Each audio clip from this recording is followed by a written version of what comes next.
जमीन घोटाले के आरोपी कमलेश कुमार को शुक्रवार को ईडी ने लंबी पूछताछ के बाद गिरफ्तार कर लिया। गिरफ्तारी के बाद शनिवार को पीएमएलए की विशेष अदालत में कमलेश की पेशी हुई, जहां से उसे होटवार जेल भेज दिया गया। अब रिमांड की अवधि पर सुनवाई सोमवार को होगी। बता दें कि शुक्रवार को छठे समन के बाद कमलेश ईडी दफ्तर पहुंचा था। इस पर काके अंचल से जुड़े इलाकों में बड़े पैमाने पर जमीन की हेराफेरी करने का आरोप है।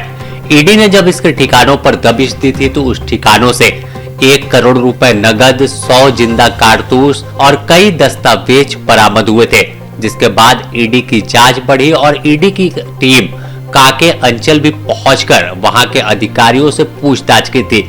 इसके बाद फिर चामा गांव जो काके अंचल से जुड़ा है, वहां के ग्रामीणों का बयान दर्ज कराया था। इसके बाद से ही लगातार ईडी कमलेश को समन पे समन भेज रही थी, लेकिन कमलेश लगातार 5 समन को नजरअंदाज कर दिया। वह ईडी दफ्तर नहीं पहुंचा। आखिर में जब छठा समन ईडी ने जारी किया तो कमलेश ईडी दफ्तर पहुंच गया है। बता दें कि कमलेश ने काके अंचल में सैकड़ों एकड़ जमीन को रसूख के बल पर कब्जा किया और फिर उसका फर्जी दस्तावेज बनाकर बेच दिया है। कमलेश ने कई आईएएस आईपीएस अधिकारियों को भी जमीन बेची है। इसमें राज्य के पूर्व डीजीपी भी शामिल है। तो इससे आप रसूख का कमलेश के अंदाजा लगा सकते हैं कि जब इससे आईएएस आईपीएस अधिकारी भी जमीन की खरीदारी करते थे तो इसका रसूख कितना बड़ा है और पूरा सिंडिकेट इसके पीछे काम करता होगा।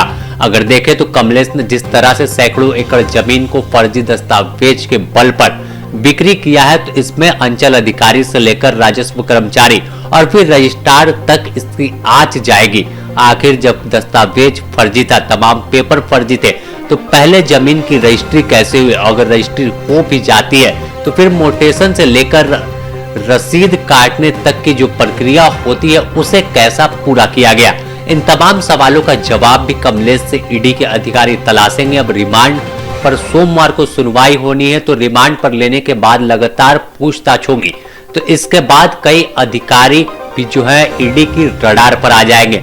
तमाम उन लोगों को भी ईडी समन भेजकर पूछताछ के लिए बुला सकती है और जवाब तलाशने की कोशिश करेगी कि आखिर फर्जी दस्तावेज के जरिए जब जमीन रजिस्ट्री की गई उसके बाद तमाम प्रक्रिया कैसे पूरी की गई।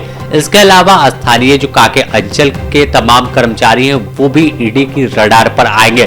संभवतः इससे जुड़े जांच को आगे बढ़ाने के लिए ईडी की टीम कई जगहों पर दबिश भी दे सकती है और जांच को आगे बढ़ाएगी।